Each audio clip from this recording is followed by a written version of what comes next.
Hey guys, it's Jenna Elfman from Fear the Walking Dead. I play Laura. No, I play Naomi. No, I play June. I play June on Fear the Walking Dead.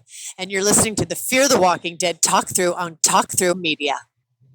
That was awesome.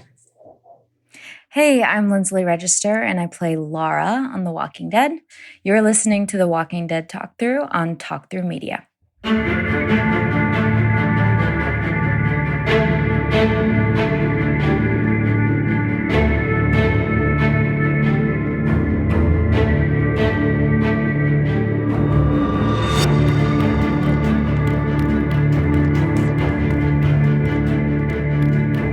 Hey survivors, welcome to episode 73 of Fear the Walking Dead Talk Through. I'm Kyle.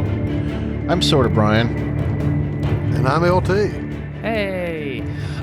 We will be covering Fear the Walking Dead Season 6, Episode 6, Bury Her Next to Jasper's Leg, and we will also be covering The Walking Dead World Beyond Season 1, Episode 7, called Truth or Dare. But before we get started, we do have additional feedback for Fear the Walking Dead Season 6, Episode 5, Honey.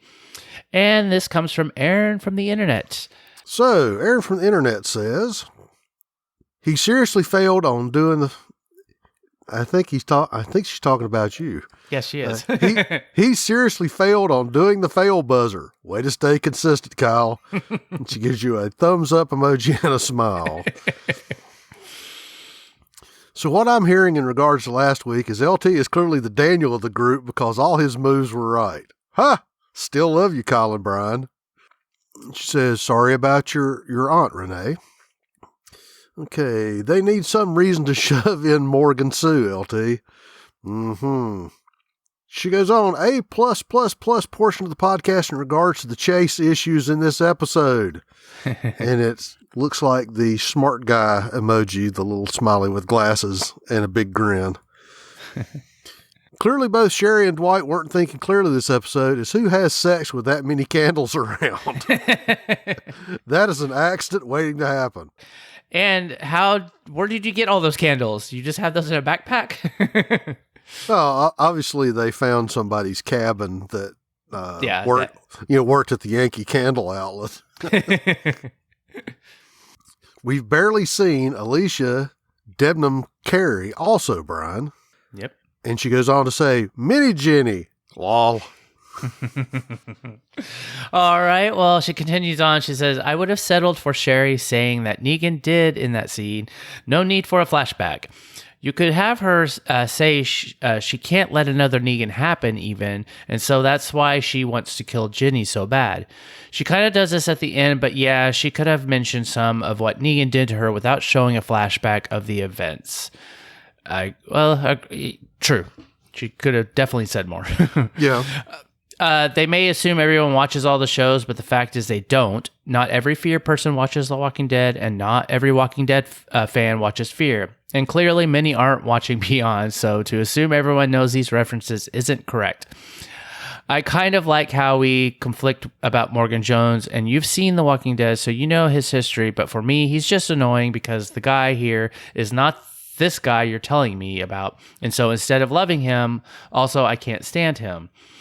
Easter eggs are fun, don't get me wrong, but that doesn't mean everyone will get the reference. Just because I know who Negan is from trailers on the network doesn't mean I know who or what he's done.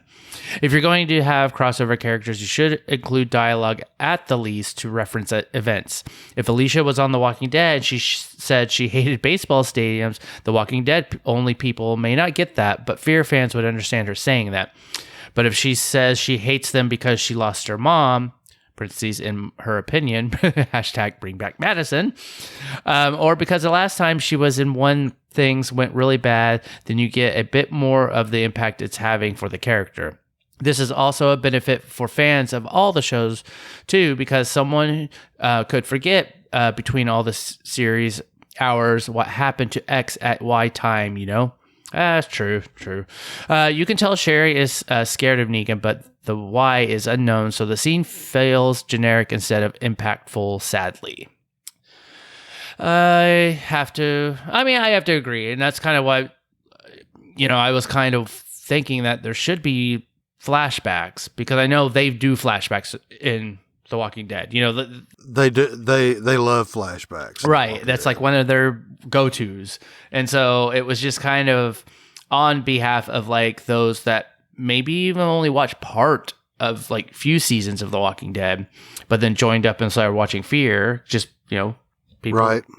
you know, have different, you know, watching habits. But yeah, it was just kind of just to me, I felt like it needed a little bit more. But again, Sherry also could have gone into a little bit more explanation instead of just kind of being like very vague, because we as fans of the other series understand. But Well, and I hate to use the term fan service, but that was kind of something we expected, but it really wasn't as fully fleshed out as it could have been, considering that I think she's got a point that the show assumes that we've all watched everything. Right. And they shouldn't always take that Right. route. All right, well, let's get into this episode's discussion of Fear the Walking Dead, Season 6, Episode 6, called Bury Her Next to Jasper's Leg. Written by Alex Delyle and directed by Sharat Raju. The description is: a deadly explosion in the oil fields send June on a mission to save as many lives as possible. An investigation by Virginia threatens to undermine June's work. Well, all right, well, let's go into our ratings, guys. All right, LT, what did you give this episode? I'm giving Bury Her Next to Jasper's Leg an 8.25 Captain Hook. Too soon? Cute. Well, I actually gave it a little bit more. I gave it an 8.5. Sarah, your hooch still tastes terrible. And I think I liked it more. It looks like I liked it more than most of the people, because I'm going to give it 9 hand sandwiches. Man. And with that, I'm just going to say that I'm going to be out most of this episode because I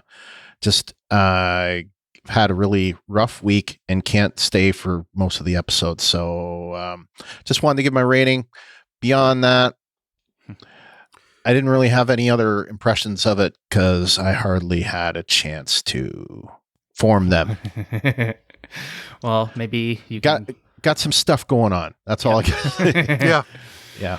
But I do have one thing to say about World Beyond, and you'll have to wait to hear that. Well, no, good. All right, well, then let's just then go into our listeners' ratings. All right. Glennis from Toronto says 8.5 out of 10. 2 roads diverged in Texas, and Dory took the one less traveled by. All right. Renee from Atlanta gave it a 7 out of 10. Seriously, June? Serious? Gietta from Detroit gave it an 8 out of 10. June and John are no more. Crying face. Also, my sad sauce. I hope you're wrong, Dieta. I hope it's the stuff. So do we. Yeah. Aaron from the internet says 8.7 out of 10. For the fact there were 0 Mary Sue Jones in this episode, I want to give it a 10. But that would be biased speaking. So playing fair, I'll give it an 8.7, as there are still issues with the episode, but on the whole, man, this was easily the best of the season. Yep. I'm surprised, Aaron. I'm really surprised. No, that's good. I'm glad she's liking it. Yes, I agree, though. No Morgan, I kind of was a little bit like, oh, good. Glad to not see him. All right. Well, thank you, Brian. We'll see you later. All right. Let's go into our awesome sauce. All right. LT, you want to take it first? I shall. Deanna from Detroit says, Jenny, a.k.a. getting bit by the walker. Yes. Yep. I was going to put that in there too, but yeah, I'd kind of let you have it, Deanna. Glennis from Toronto said the walker scenes and kills in this episode were very good, especially the guy who respawned on the operating table. Almost thought they'd off June until Sarah came to the rescue. I also temporarily forgotten that he'd, of course, turn, but was so unexpected to how fast he turned after dying. I agree. The explosions in the oil field was very awesome and well done too. Together with the desperation and oil-soaked people rushing around, the atmosphere was almost tangible. Okay, Renee from Atlanta says, I didn't have a single one. All right, Aaron from the internet. She goes, there was no Morgan Jones shoved into this episode. It was so nice and refreshing not to see him shoved into the events or into some scene tacked on just to say where he was. I wish they would embrace this more with the series. The visuals in this episode were so much fun to see. Clearly, this is where the visual effects budget went, and it was a money well spent, I have to say. This was some movie quality scenes here. Mm-hmm. Yep. Mm-hmm. We saw a fresh turn by the one guy at the start, and it felt almost like season 1 again with that aspect. I agree too. It's not the same by any means, but June did give me some Madison vibes this episode in regards to the lengths she would go to get things done, and as a Madison fan, that was nice to see, if a bit sad again. Yeah, it was. All right, well, that was our listeners' awesome sauce, so let's go into ours. LT, what do you have? All right.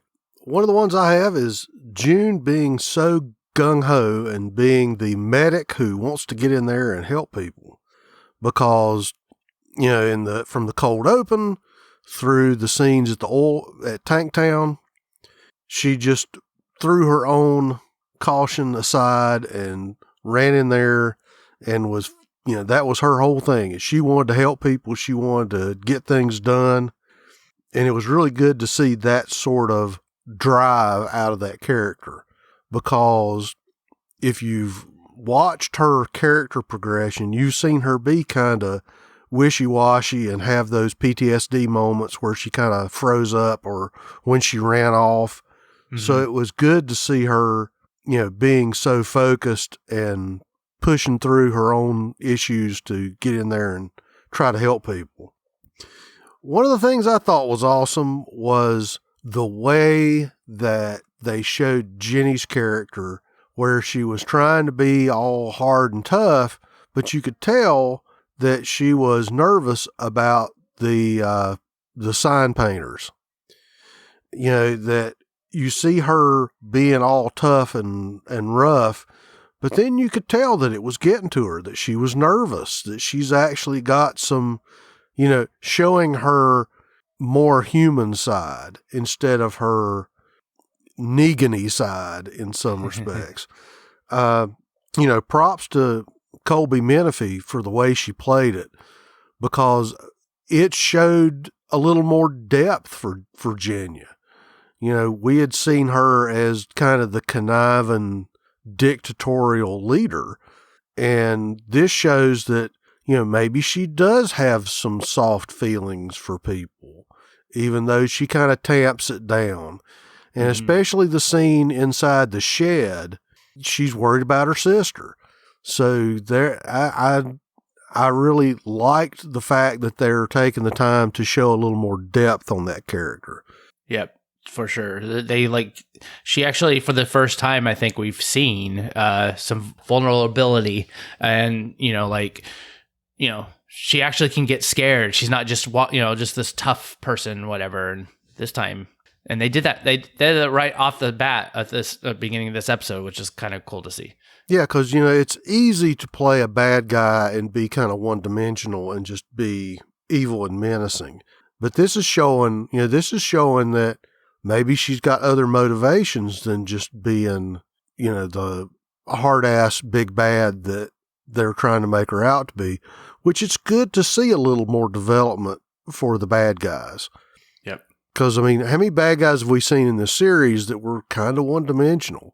Yeah. So, I also have to go awesome sauce and say it was really good to see Sarah again. I liked her character a lot. And, we had seen Mo's names in the credits. So it was good to see her character back doing her thing, driving the truck, making the smart aleck comments. So I was really happy to see that. Yeah. Nope, I agree too. They've been doing this whole season so far. It's like I knew that we would get to see them at some point, and so it was nice, because I think that was one of my, I just having our characters finally getting to see them. So well, they've gone since this season they've gone to that 2 or 3 person vignette style. Yeah, it's it's good that they're working through the roster and they're giving us, shots of everybody. And just to throw it out here as well, they did another good job with the title cards. That this time, you get to see the Action June title sequence. So even though I rate it lower this week because I think there's some things that I'm not as cool with, I still think for the most part that this has been their strongest season in a long time. Oh yeah, totally agree on that point. I don't even know. Yeah, the season, it's almost kind of like they flipped a switch and we're like, okay, now we kind of understand what we should be doing. Yeah, and it's good that they did because we've suffered quite a while through Fear, and especially with the way things went with the main show, it was good that they kind of picked up the ball and run with it. Yeah, nope, totally agree. Done some good work. All right, well, thank you, LT. Yes, sir. All right, well then I'll go into mine. I had a few points. It was just that kind of agrees with like a lot of our other people, and especially what you just said. It was like just the return of our characters. I mean, we knew that they were going to show up, but it was like just actually to see Sarah and actually Wendell. I actually was not necessarily expecting that, but then actually when once he showed up and that we did my second watch, it was like there was that scene that Sarah and June were having at the very beginning, and they kind of did a toast to him. So it was just like, to get to see him again. He's back. It's not like he's just going to disappear and they just talk about him, kind of like yep. So and then Luciana, we knew she was at Tank Town, so it was good to see her and just what she's been doing. It's like the scenes, I had to agree with Aaron on some of that too. It's like just this episode was like something a little bit more futuristic. Like, it was just like the oil raining down on everybody. It was like the explosion of the tanks. It was just like the whole settings and like what was going on. Like I felt that there was just like so much more like suspense, or more just like, like I was kind of getting a little, not necessarily edge of my seat. I would never go that far, but it was like still like entertaining. And also I'm like, oh my gosh, what's going on? What's going to happen? Like, how did they get through this? So I was just like, I don't know. It was a really good episode on that side. Agreeing with like the Malcolm, I think his name was, the guy that June was doing the surgery on at the beginning. Yep. Like I knew he was a goner. I was just like, oh yeah, he's especially when she's like having Sarah like hold the book to like, do like the surgery to get his appendix out or whatever. But it was just like, then of course she's trying to do CPR and I'm like, oh no, he's gonna turn, and sure enough he does, and then of course she gets knocked off, and I thought almost like she got bit on the ear. Yeah, I'm going to talk about that later. Okay. But I just, that whole scene, and it was just like, I don't know, the first thing that kind of popped up in my mind, I know I had, there was an episode back, I think in season 2, of Travis being surrounded by a bunch of walkers, and there was just like this very close call, and I think I even brought it up, but it was just like this whole, I don't know, it's like, oh, they're in trouble, and the walker's like so close, you're like, oh my gosh, did they get bit? Did he not get bit? What happened? And I don't know, it brought that up, and I thought it was, I don't know, I enjoyed it. It was just the big surprise, and also kind of like, oh no, what happened? Like, I'm worried now. And sure enough, there was nothing to worry about, but it was good that they kind of amped up the suspense there. Yeah, and I think they're doing that a lot, like just with how they're using the walkers. They're doing fun things with them, like like the funeral walker. It's just like showing different kind of things to do, that we haven't really seen before. But then I thought one of the scenes, actually, it's like the walker that had the little nails, nails attached to its fingers that obviously the other group used. It was just like, and June getting all scratched up, and then Jenny's like, oh no, it's like, what's up, And like that was just fun to see. I can't really recall anything very similar other than the dumpster people in Walking Dead with the whatever the guy with putting the spikes and the helmets. Yeah, on right. The walkers. But this was just like a very subtle, like, oh, it's like they've turned these like walkers into weapons, but we get to see that. Right. So yeah, it's kind of like this other group that we don't know about. Like they obviously know how to use like walkers as a resource. Right. And that's part of the thing is that we don't know who it is yet. No, but we get clues of like, well, they obviously know how to use walkers to their advantage, and that's kind of like, ooh, like that's kind of cool. And then also, even if it didn't turn out the way I wanted it, it's like Ginny getting bit and then begging June to cut her hand off, you know, and like June quips back after like Ginny's little previous response was like, oh, some dogs, you just got to know when to put out to pasture. And it was just like total June, like, I don't know. It was just, that was just a fun, just like, screw you, Ginny. Oh yeah. Especially so many times when, you know, we know Ginny uses people as a resource. Right. And how many times she's just like, oh, well, we'll have to just cut them loose. Yeah. Just see the tables turn. And then June was the one that was on top, like calling the shots and like dictating like, hey, am I going to let you live or not? That was one of my favorite scenes of this episode. All right. Well, that was all I have. So let's go into our weak sauce. You're worthless and weak.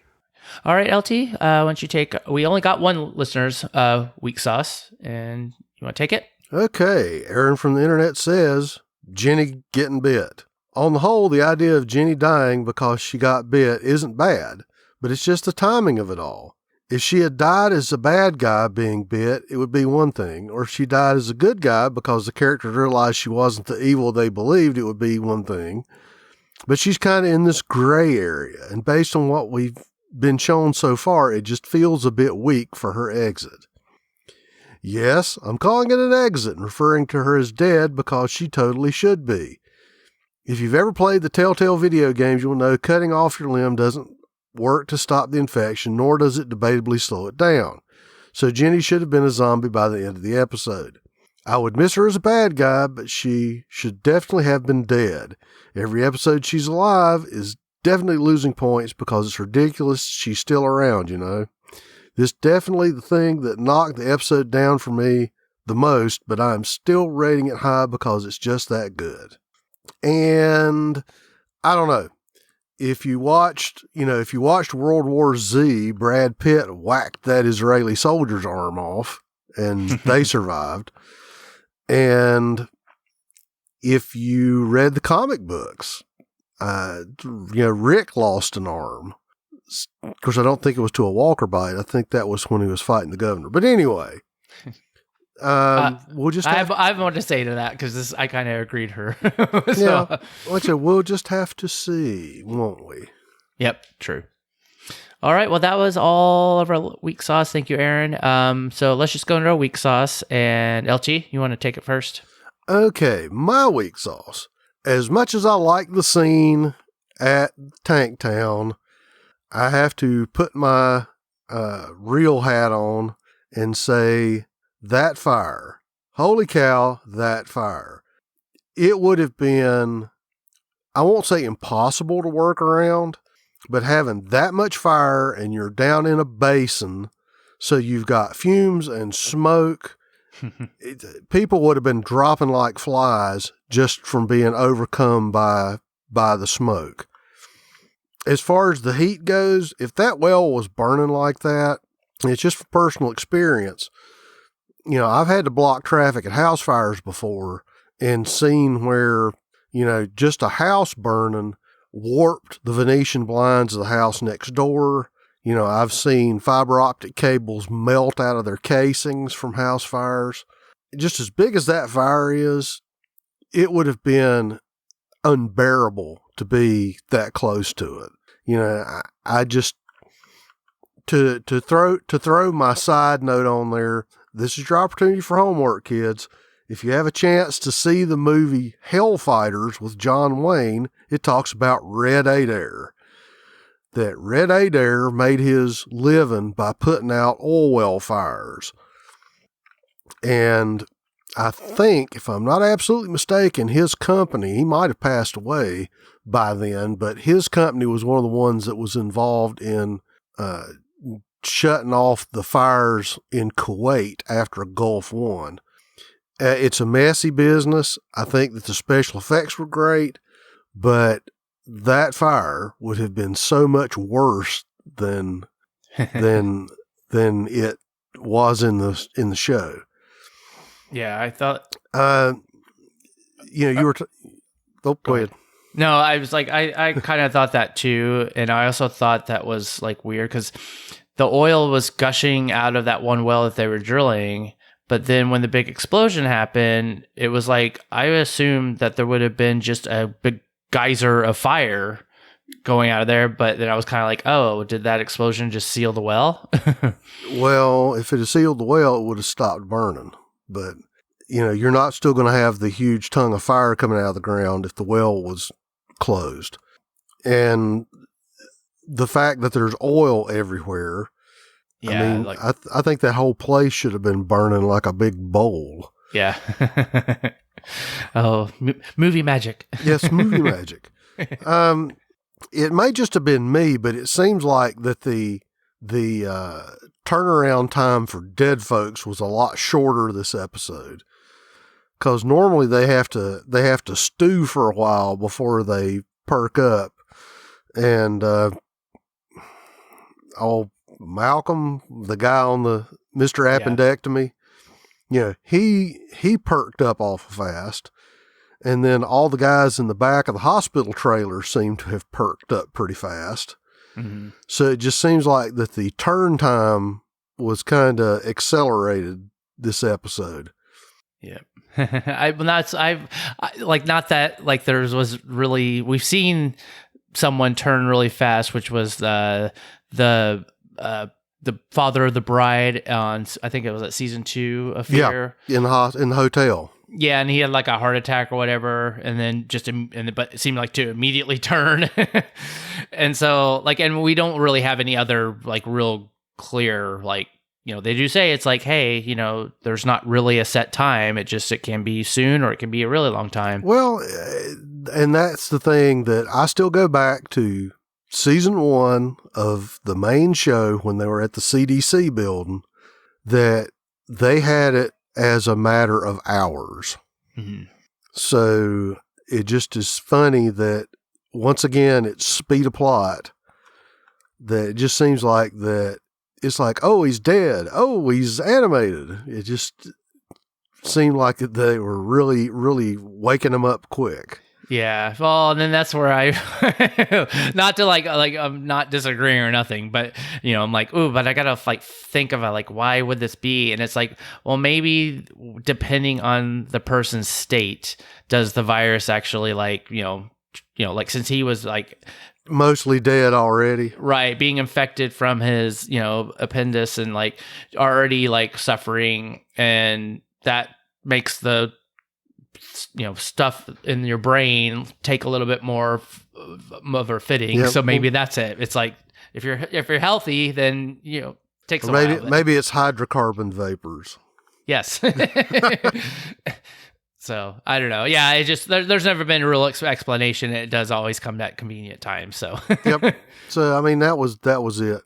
The other thing is I enjoyed the fight between Jenny and June, but oh my God. The shaky fight cam, it was like they put a GoPro on one of the stunt doubles. It just, that whole camera work just really didn't do anything for me. I appreciate what happened, but it just the way they shot it, no, just not a fan. Well, I kind of I was going through, it's like I agreed with Aaron, and I kind of agree with, well, I don't, not necessarily agree. I know in the comics we've seen, people getting, bitten or actually I haven't read the comics fully through, but I know at least on the show, yes, they save Herschel by cutting off his leg. But like what we do know is like that seems to kind of work. If you have enough time after they've gotten bitten, you can like cut off a arm or something, and it's like there's a possible chance that it's like, but you have like the timing has to be quick. Right, and that's where I think she's got the buy on this. Right, because she got bit on the hand, and they spent all that time fighting and all talking and blah blah blah. But then in the end, June cut her hand off at the wrist, which I'm like, okay, like the infection is already in your bloodstream, like whatever, however it works. But it's like I was already She put a tourniquet on. well, true, but it's like I just like to me, I'm like that was not enough. They should have cut at least up by her elbow, or part of her arm. Right. It's, like that would have been more fun to see because if she'd been like Aaron, have like a little, fake arm thing weapon. Right. I think part of that, if I could guess, is just because of the prosthetics budget that they'd have to do. They'd have to do a lot more Photoshop and a lot more work if they cut it off higher upper arm. No, because you can hide a hand pretty easily, and you can do a stumpy wrist thing, like a bad pirate movie fairly easily. But if you're gonna do like elbow, that's going to be a lot trickier for the actor. No, well, okay, true, agreed. Even though I am not disagreeing with your point that if you cut it off right at the side of the bite, then you still got a lot of arm that if it's like snake venom, right? That the infection could have traveled up. Yeah, and I mean, unless we see Jenny get sick later on. Well, that's true. We don't know. Right, and I doubt that, but. It's like, I guess, we'll have to see. Because that's the only thing. I'm like, come on. Like, that's like Brian said the other week, she's not on the main cast. She's a guest star. So time is short. we'll have to wait and see. Yeah. Oh, well, then my next week sauce, it was just like, I don't know. Of course, I always come back to these things. It was like just the radios. They all seem to have a never-ending supply of like long-range communication. And it was like, I kept thinking it's like the only thing like I could think of, with some of the distances that we've already heard and seen on this show. It's like last week, the MRAP guy said he was like 8 hours away. And then in this episode, June was saying they were 3 hours away from Paradise Ridge. So I'm just assuming that they have some relay system like Eugene put together in the main show, but we just, of course, have not seen or heard anything about it. And I could see that being plausible for how big Jenny's community is and how long they've been doing this, that you would think that would be something that they would be putting people to work as like, hey, build, radio tower, like whatever to like, so that our right. communications. But of course we don't see any of that. It's just everybody's got a walkie-talkie. It seems to be able to reach anybody in their whole entire like kingdom. And it always works. You're right. It always works. Always has full charge. Just perfect. So I don't know. I always find these things weak because, it's like, of course, gas. Of course, well, that's going to be an issue now. But yes, it is. So anyways, well, that was all I had for week sauce. All right, well, let's go into our what sauce. What? Okay, first in the what sauce, Aaron from the internet says, sorry, but June and Jenny both would have suffocated in that end scene. It was visually beautiful, don't get me wrong, but they would have both died there by the time John found them because of the fire raging so close to them. Yep, you just talked about that. That would be correct. Yep. All right, Renee from Atlanta. She says, June, you have lost your mind. Why would you just trust Jenny? You have lost a good man because you were too busy trying to save the world instead of John, who you should have seen was clearly dealing with some type of turmoil. She gives kind of like a meh face emoji. Yep. So Dieta from Detroit says, "Oh, hell no sauce," or what sauce. June saves Virginia by cutting off her hand instead of letting her die. Agreed. And then Glennis from Toronto, she says, "Damn, first Dwight and Sherry and now Dory and June parted. Cross fingers and thumbs that Dory meets up with Morgan and together they reunite the group and put it into Virginia's rule." Yeah, we're definitely going to see John again. Oh, yeah. But depends on, if Morgan, because he has not, as far as I know, John does not know Morgan's around. So he could be heading to his cabin like he wanted to with June. But definitely, yeah, we will see. It's just, they like to split people up in this. Yes, they do. All right. Well, that was all our listeners' What Sauce. Thank you, everyone. All right, let's go into ours. What do you have, LT? Well, my what is, so where is everybody? So Virginia had her two guys that were escorting her. You had Sarah and June and Luciana, and whoever else was still alive and awake. If Tanktown's so important to them, if having gasoline is so important to this group, and, Jenny, they knew something was going on because she came there. Where's the rest of the help? It just seemed like that for some big critical resource, you would have loaded up the bus and brought bodies, because there's several things that you need more people.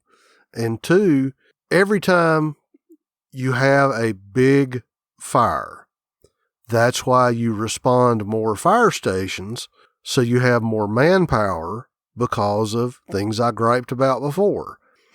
Give them a break. Let them sit down. Let them drink some water. Make sure that if somebody gets hurt, you're not going, "Oh no, we don't have anybody to operate the hose."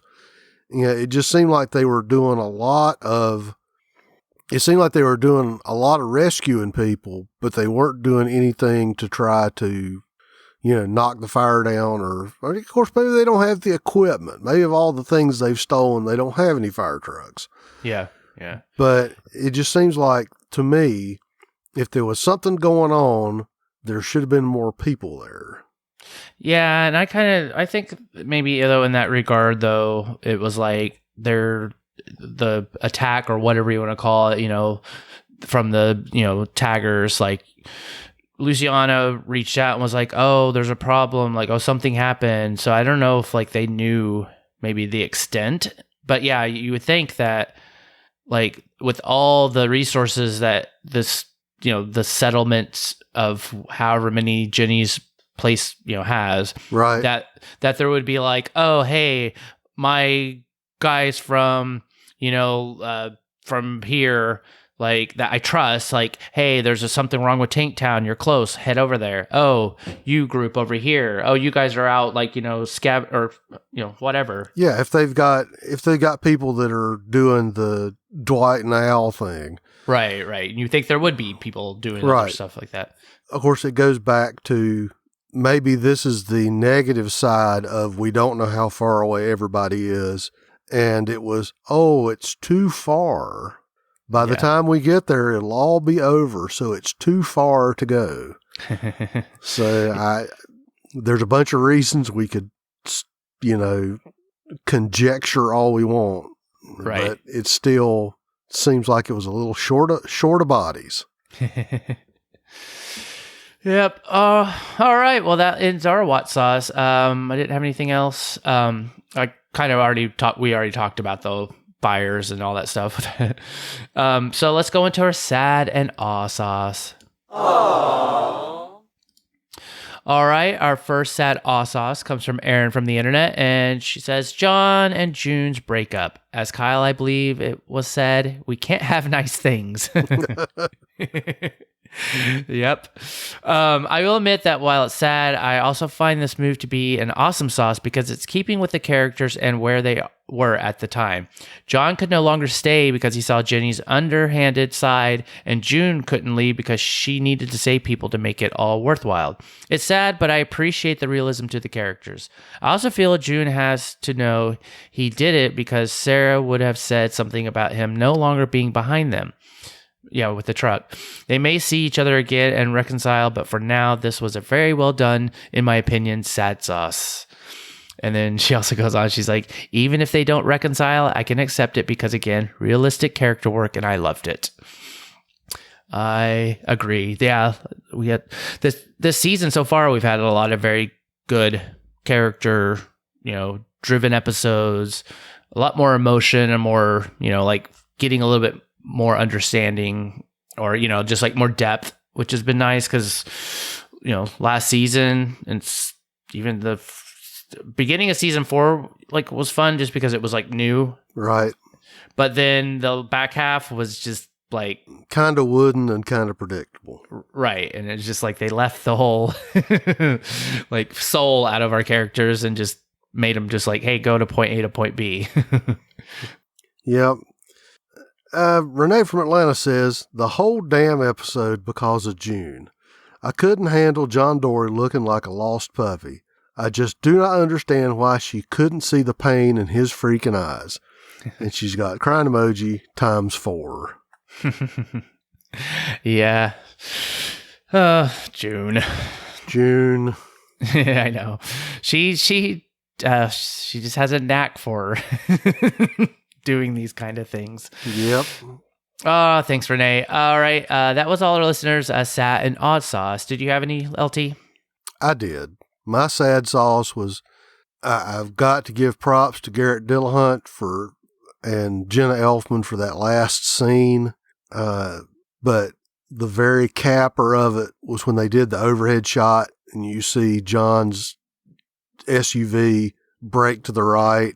Mm-hmm. And when they cut back to the cab, just the look on his face just killed me. In June's speech, when she was saying, every time I leave, I end up finding something worse, it just tore me up.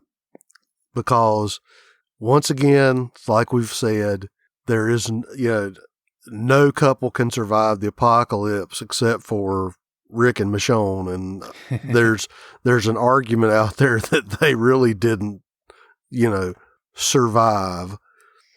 Because, look at what they did with Glenn and Maggie, and look at what they did with, Daryl and whoever else besides Carol. So, I was thinking about the Beth. Yeah. She got it. She got it bad. Yeah, she did. But yeah, it's like we've said it before. You can't have a nice house. Anytime things look good, something bad's going to happen. Yep. Almost always predictable. Oh, yeah. It's like, I agree. Like John Dory, like just him, he definitely did show a lot of like pain, and June seemed to kind of like almost not quite catch it, or she was trying to, she's thinking too much, but it was kind of like, girl, your man is like kind of like giving you this hint. And then she did even say though, like when Jenny showed up, that she was like, no, I'm going to go in there and save as many people as I can. And then when I come back, then we're going to leave. But then of course that all changed. And it was just like, June, like this dude's like going to die here if you don't do something. And you want it too.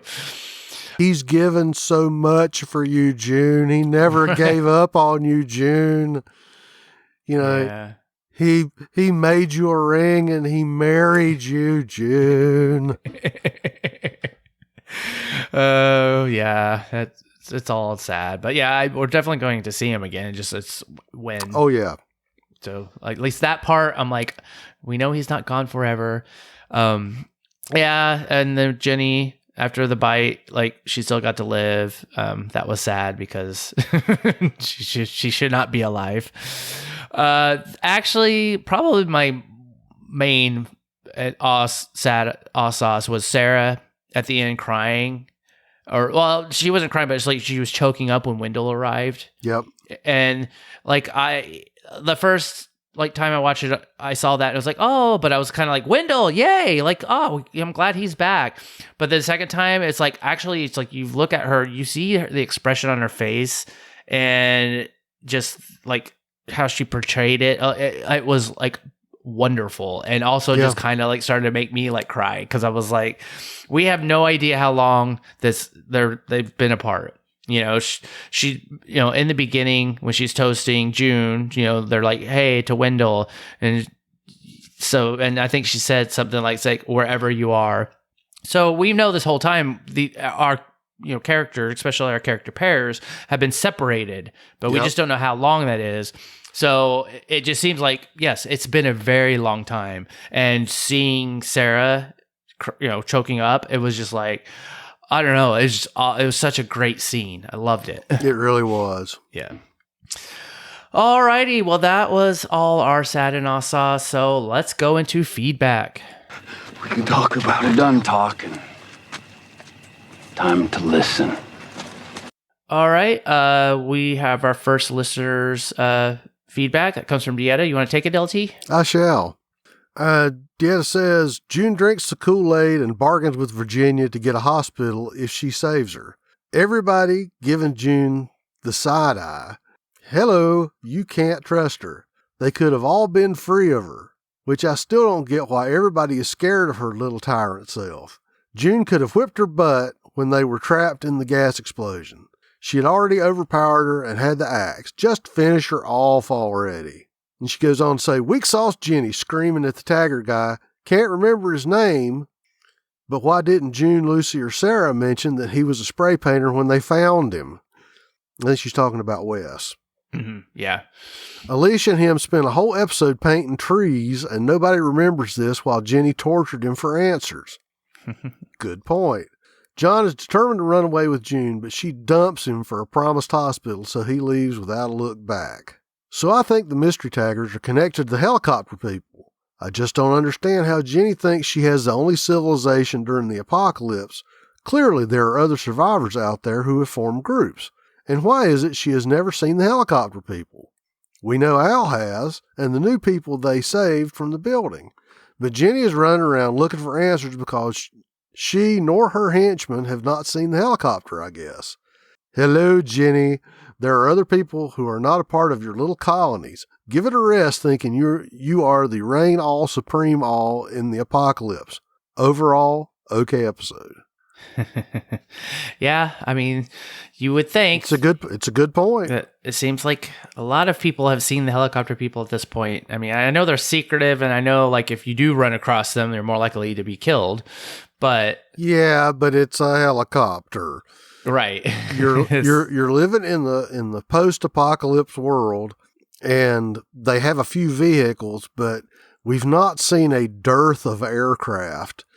So having something that's like, helicopter noise, right? It seems that would be sort of obvious. Yeah. Or if they've come across, because it's like, how big is this, like, their territory? And we already know they're in freaking Portland, so they've got to be going at least, somewhere over the Rockies, east and west.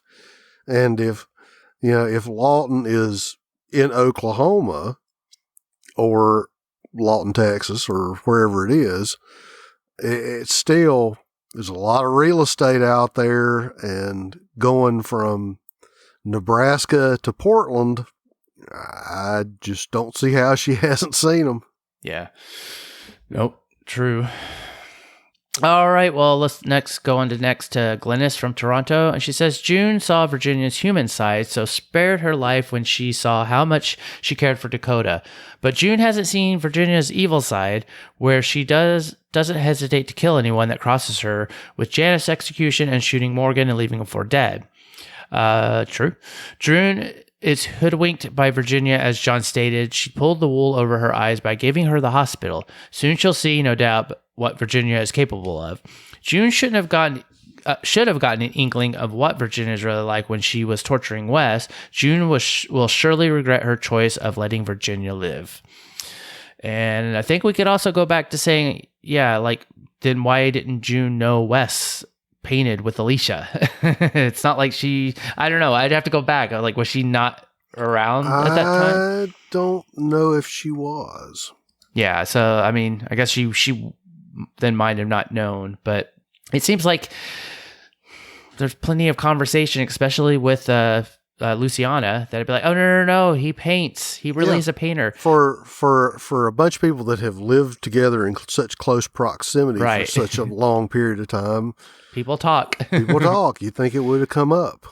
Yeah, and Wes did kind of speak about his brother, but then of course Virginia didn't give him much time to actually talk. So it's kind of like we got a little bit of that, like, if, he learned to paint or was inspired to paint from his brother who is dead, like he said. Right. But Virginia's bent on like trying to find out more about the tagger. So anyways. All right. As she continues on, I like this shout out to The Walking Dead with the hatchet actually cutting off the hand this time around. Poor Wes getting the blame for being the graffiti artist when I think he is innocent, which he was. Mm-hmm.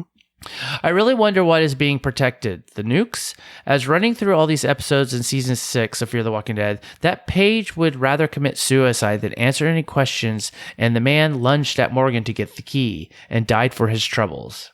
Yep. So is the end is the beginning spray painting brigade?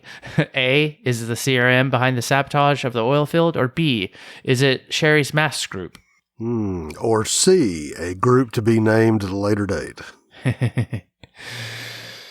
Yep, I don't know. We will see. I kind of had some little questions about that myself that I'll go to later. Okay. But all right. Well, thank you, Glennis. Our next feedback comes from Erin from the internet, and she says, again, I would say this was easily the best episode of the season. There's just so much to love as it is far as content and characterization. Bonus appreciation factor. I know she was covered in oil and it's nasty, but can we take a moment to appreciate how amazing Luciana looked? The fires weren't the only thing hot in this episode. Ha! Good one. Yep.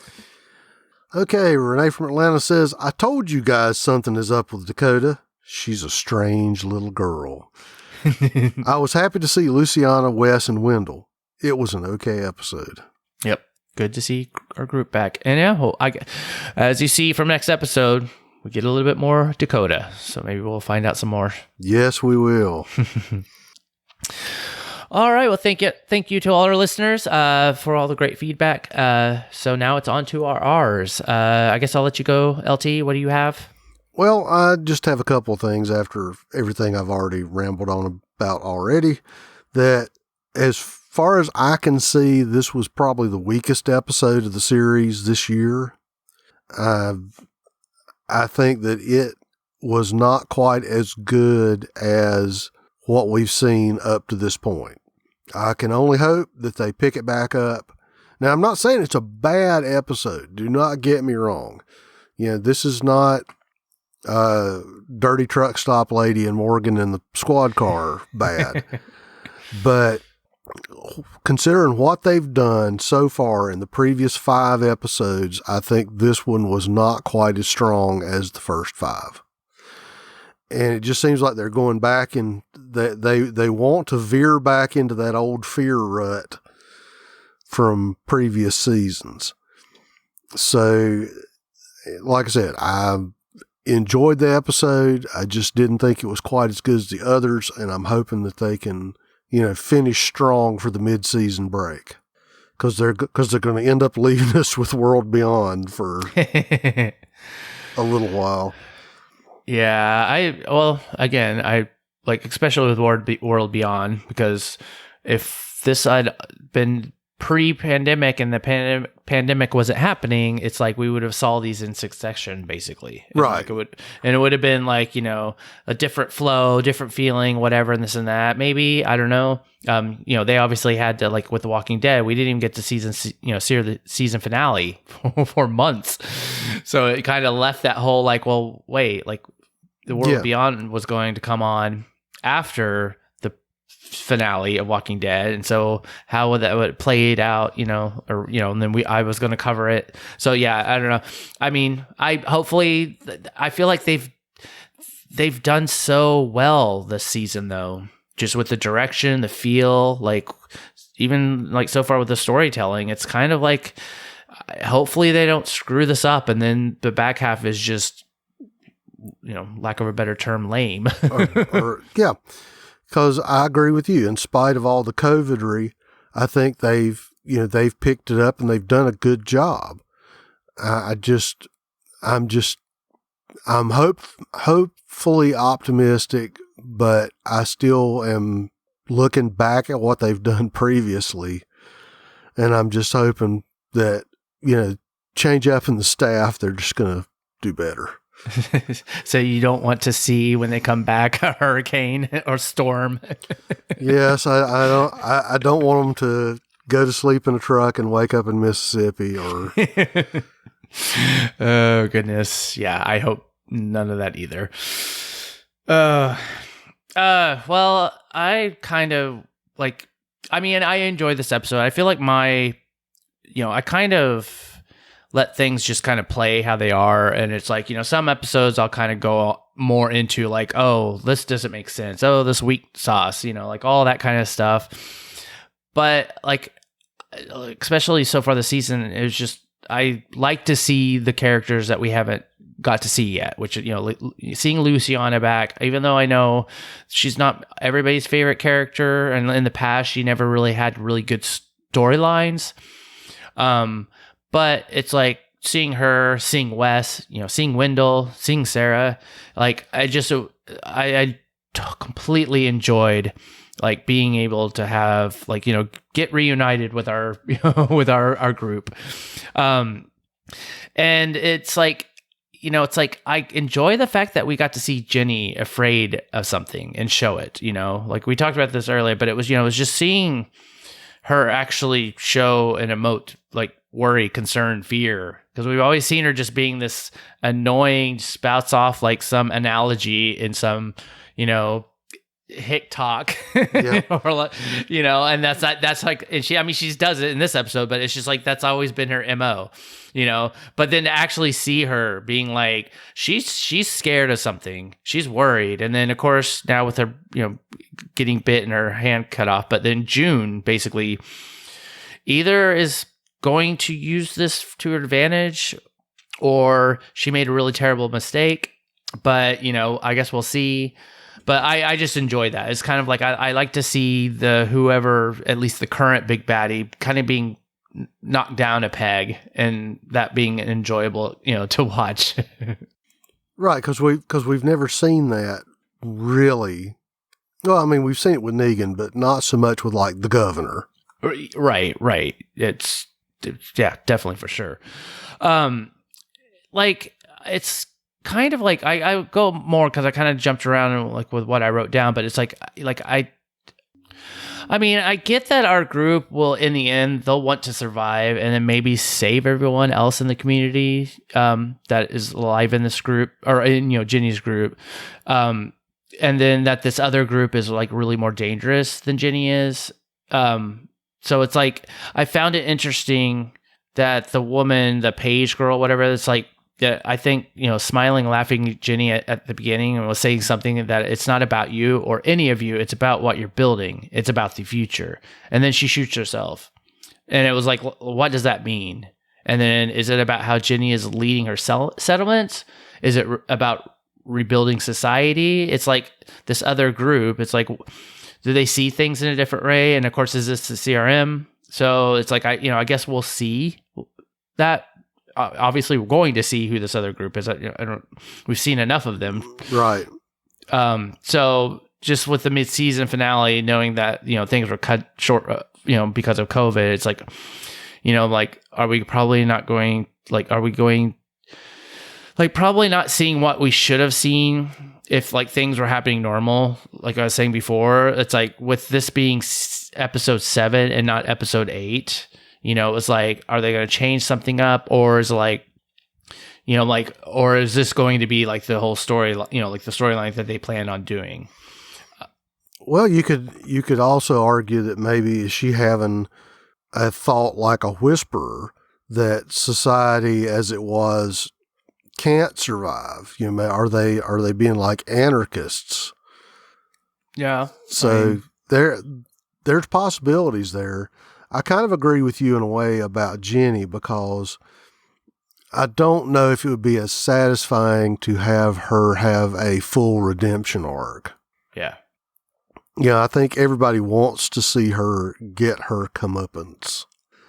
The only thing is that given the size of her communities, I mean, how many people are we talking about?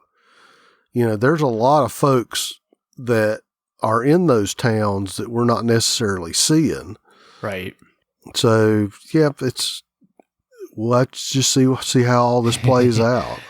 Yeah, that was kind of my first thought and just my worry. It was like, I get that, like, she's the big baddie, but then it's like, okay, I don't want like our group or the rest of them to all rally around her because, oh, look, there's an even worse group. It's kind of like she needs to go. So I was worried that I was kind of like, oh, please don't let this be the, like, you know, oh, she's actually not that bad, so we can be friends with her again. Yeah, no. Well, you have to admit one thing, that they don't have walls like Alexandria or Hilltop had. Oh no, they're too spread out. You know, yeah, they've just got, you know, chicken wire and barbed wire. Yeah, we'll see, I guess. All right, did you have anything else? Nope, I think that's about it. Let's go into the kids show. Let's go into World Beyond, Season 1, Episode 7, Truth or Dare. It was written by Eddie Guzelian. I think that's Guzelian. Directed by Michael Cudlitz. The description was, while the group searches for something to advance their quest, one of them recalls their struggles in the early days of the apocalypse. A game of truth or dare brings emotions to the surface. All right, I see that you got a lot. I just kind of had a little bit, so I'll let you start first. Yep. This, to me, sort of redeemed Cudlitz from last week. I'm going to go on record to say, of what we have seen so far, I think this was probably one of the best episodes, or maybe the best episode of the run. I actually liked it a lot. Definitely liked the character building they did with Huck. I think that her flashbacks, to me, worked better than the flashbacks we've seen to this point, because they were just hers. I think it's more effective when they focus on one character to have flashbacks rather than us having to track whose flashback it is when. You know, we find out what she was doing before the ZA happened. You know, we see her as a Marine. You know, we see the things that happened that sort of make her like she is. So, still doesn't answer the question if she's the CRM mole, which I guess that will still linger for a while. But we did get more background on her, and I appreciated that because I'm really starting to like her character more now. Through the episode, I'm not going to go through blow by blow just because I just don't want to. They did a couple of things that I enjoyed. They explained the deal with the map overlays. Oh, yeah, totally. That, you know, I think Al found the book of films, you know, the book of flimsies, when she first ran into the two Walker CRM guys back during the rainstorm. So at least now we understand how they're doing the blank maps. Oh, yeah. Now, my argument is, I think that having to use a projector is kind of weak, just because tactically that's kind of not a cool thing to do, to have a place where you can actually set up your little, you know, projector show. But if you're going to have filmies with stuff on it, I think that's a pretty interesting way to do it. And it also is a nice operational security thing to where we understand what the filmies are for and why the maps are all blank. So that theoretically you could have a blank map, and as long as you get the right acetate, you can figure out where the gas station is or where the supplies are or whatever. So that was a nice payoff. So at least now we have a notion of where Dad is as long as they used the right acetate. My gripe is still, this is more of, like you're going to say, it's more of teen angst drama with added walkers. It's really not so much a zombie show as it's, Riverdale with The Walking Dead.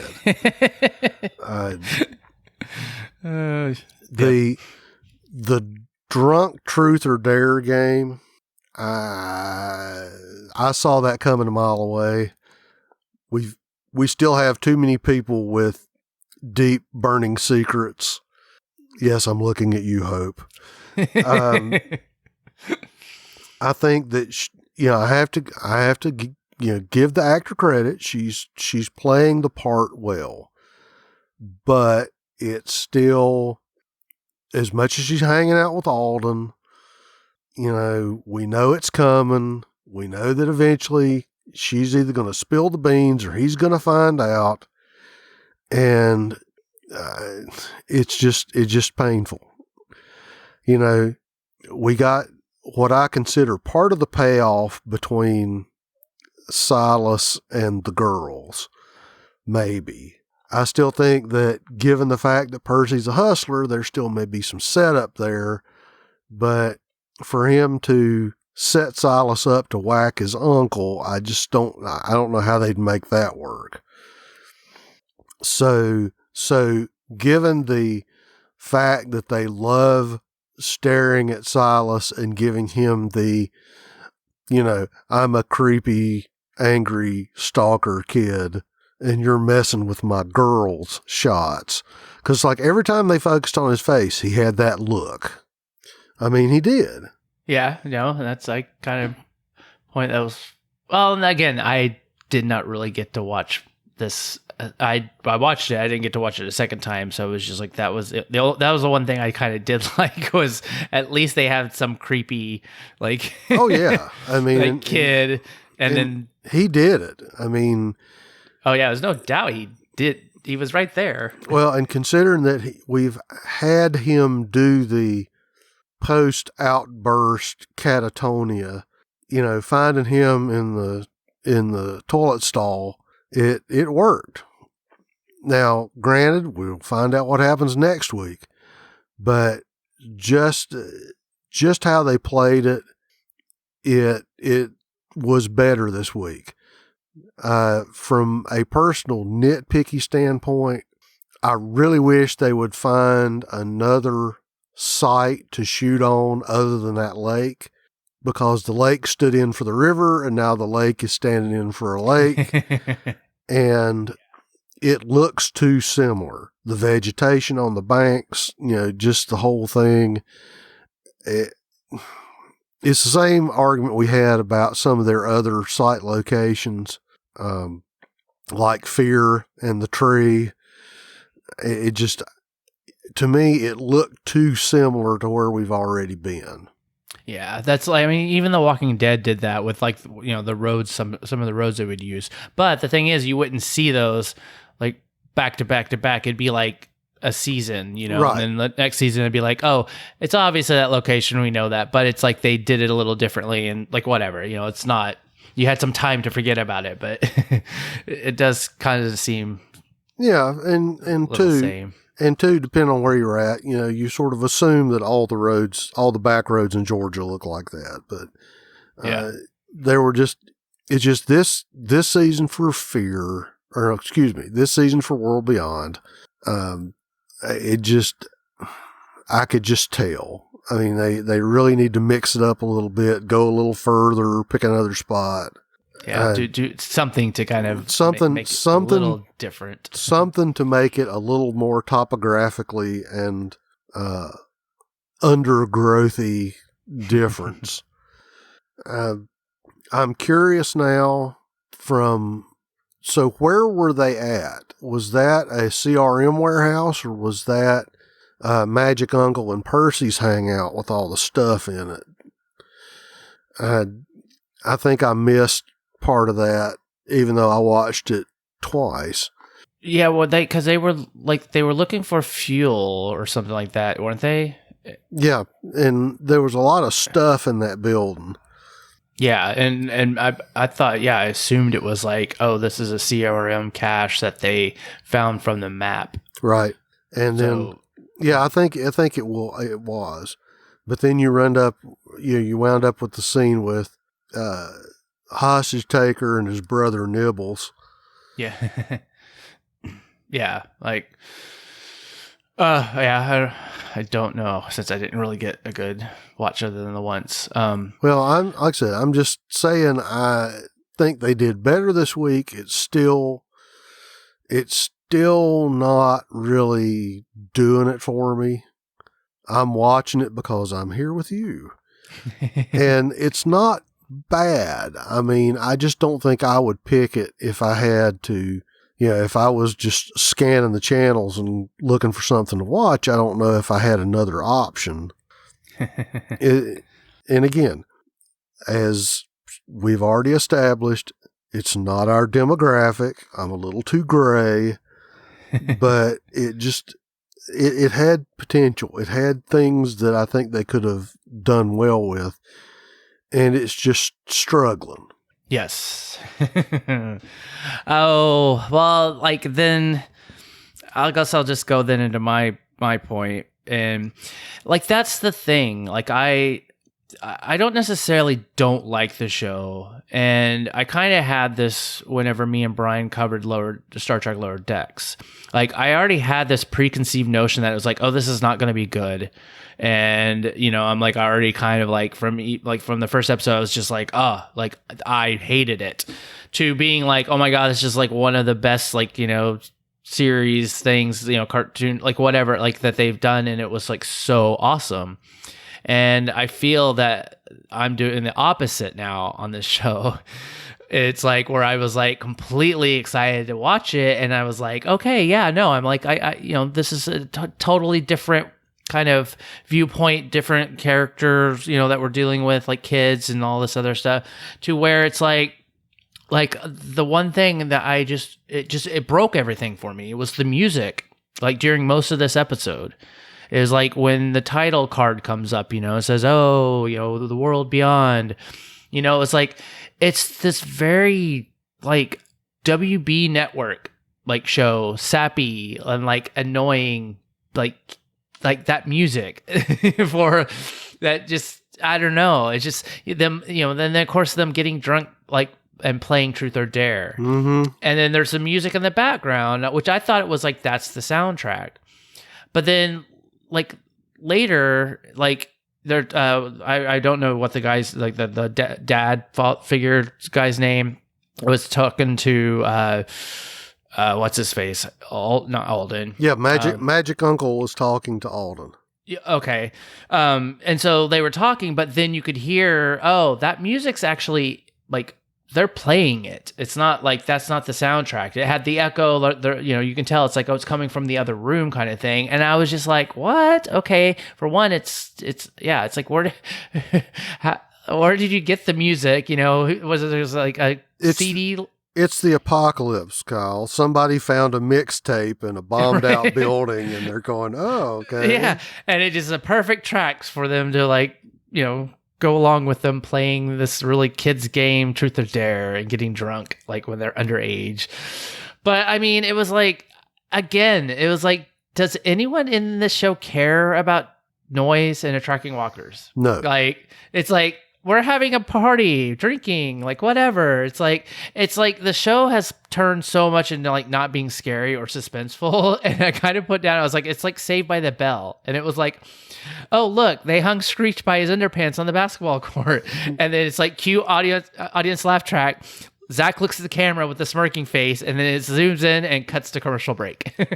Yeah. Like, It just has that feel, and I couldn't get past it. And then once they got past that scene, and then we got into actually, oh, here they are scavenging and trying to find stuff, and then the Tweedledee Tweedledum brothers, and then there's a hostage situation, like, oh, don't kill anyone. Then okay, it's like, hey, we'll get more stories, like whatever, stuff going on. I do have to say though, so far, and whether or not they're good or or great or whatever, I love seeing the flashbacks of our characters at the start of the ZA. Like I like being able to like see like when it happened, like, oh, what they were dealing with, it was like that, like to me, I'm like, that's what I would like to see. Doesn't have to be the whole show doesn't have to be about that, but having these flashbacks and getting into that, oh, they were a kid and look how scary that must have been, and it was like a corduroy guy, it's like seeing him as a child and being put in a box, and then like all of a sudden it's like he has no idea what's going on, just hears all this noise and stuff like that. Like that part I'm enjoying a lot. And then of course if we get CRM little tidbits, that's filling in a little bit more blanks, that's nice, right? But the rest of it, I'm kind of like, it's starting to really, like, it's hard now. I'm like, we're covering fear, but then World Beyond comes on after that. And it's kind of like, at this point, I've probably had, 6 beers or more. and so at that point, my attention span is not wanting to focus on that. And it's just like everything else that can annoy me is then amped. I understand. And then when if I get to rewatch it, then it's a little bit more like, oh, okay, like okay, well, at least I'm, like trying to pay more attention because, we talk about it. Right. Oh, well, that was all that I have. And I believe, Brian, did you have anything? All right. So my piece de resistance about World Beyond, the thing that I had to mention before about it is I didn't watch it. Sorry. So I don't know. Supposedly it's good. I just didn't have a chance to watch it. I'll try to watch it before next week. So, and eventually I'll catch up because there's no after next week there's no fear. So I know. It's gonna be, We'll still have World Beyond. Yay. Yay. All right. Well, that was all our feedback for the World Beyond, but we did get some listener feedback, which came from Renee. And she said, she actually put it in sauces. She's like, cute sauce. Hope and Percy looking all googly-eyed at each other. What sauce? Brian, you said last week Silas was giving you serial killer vibes, and I said he was jealous. Look what happened. He went all psycho on them. Please get rid of the kid before he kills everyone. Cussing or, angry emoji face 3 times. Sad sauce. Hope feeling all guilty about killing Elton's mom. Seriously, just tell him she killed your mom so you retaliate and kill his mom. Point blank period. Yep. Feedback. Huck works for the CRM, period. The show actually isn't all that bad. It's beginning to grow on me. Shrug emoji, shrug emoji, shrug emoji. Yep. Thank you, Renee. Well, that was it for all the World Beyond feedback. So let's go into news, ratings, and info. There's a couple weird stories on the news. Well, I'm back. And when it comes to news, I don't really have anything news related, but I do have, other than you could say that that Fear next week, we talked about this week before. Normally it's an 8 and 8 split up, but because of the COVID and they didn't finish episode 8, it's going to be 7 episodes for the mid-season, and then at some point we'll get the final 9. So next week will be the last Fear episode of the mid-season. So, and with that, Fear Season 6, Episode 6 this week got a 0.32 in the 18 to 49 with 1.270 million viewers. That is slightly down from 0.35 and slightly up from 1.244 million viewers last week. World Beyond was in a similar kind of split. It got, for season 1, episode 7, got a 0.20 in the 18 to 49, slightly down from 0.21 last week, with 783,000 viewers this week, which is up actually a little bit from 726,000 viewers last week. In the 18 to 34, it got a 0.07, which is half of what Fear got, which is a 0.14. So seems like that whole 18 to 34, young adult thing doesn't seem to be working so well for them. But, anyway, like I said last week, 38% on Rotten Tomatoes might have something to do with it. There was a Talking Dead. It was available on AMC Premiere and AMC Plus. I did not get a chance to watch it, much like World Beyond, so I don't know what was covered, but if it's like they've done the last few, it was probably someone from Fear, someone from World Beyond, and then, I don't know, somebody else. A writer or producer or something, but that's how they've been doing it. Yeah, I'm not happy about this whole we're just going to put it on the paper. Yeah, I'm not happy about it either, because I did some checking, and no, there will be no plus at LT's house. Same here. But anyway, so if we look at the charts, which I'm just updating in our doc, you can see that the viewers were slightly up and the ratings were slightly down. As far as the main show, The Walking Dead, when we look at the Parrot Analytics, average demand expressions, which of course looks at programs and how they fare versus the social demand on various, things, it maintained the number 10 spot. Actually, it looks like it's tied for 10th with The Simpsons, or at least it's in this. They both have 49.5 times the average show, which I keep wondering what the average show is. Yeah. But anyway, they both got 49.5 times. The number one show this week in both digital and overall was The Mandalorian, with 96.9 times the average demand of a show. Also worth mentioning, of course, LT was on 2 episodes of Discovery earlier this week, or earlier this month, I should say. Thank you, by the way. You're welcome. Discovery has been doing great in the Parrots, and it went from number 5 last week to number 3 this week in the U.S. digital originals. So in other words, it doesn't show up in the overall, but I think it got a 35 point something. And if it had, it probably would have been in the top 20 overall, but a very good showing, number 3. So basically, on this overall chart, there's only 2 digital shows that show up, and that's The Mandalorian and Stranger Things. The next one is Discovery. So anyway, that's pretty good. Good.